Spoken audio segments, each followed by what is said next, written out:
Epestin adasında Kəbə evinin Quran ayələri ilə bəzədilmiş pərdəsini bütün dünya gördü. Görməmişsiniz? Göstərəksə. Görmüşsünüzsə sual veririk. Nə üçün hər gün namazda üzü qibləyə qaldığımız Kəbə evinin parçası dünyanın ən əxlaqsız, körpə uşaqlara təcavüz edib öldürənlərin evində xalça kimi ayaq altına salınıb? Sual veririk.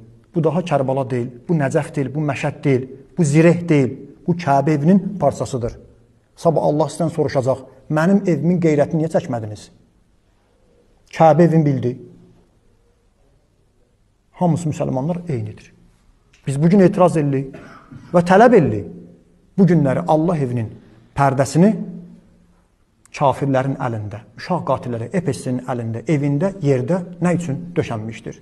Sizə də tələbimiz budur. Əgər doğrudan İslamın qeyrətini çəkirsinizsə, necə bizə rafizi deyirsiniz? Bir dəfə möhürdən danışanda, imamların qəbrinə ziyarət etməkdən danışanda, Kərbalaya getməyə etiraz edəndə bir dəfə də Kəbənin qeyrətini çəkin.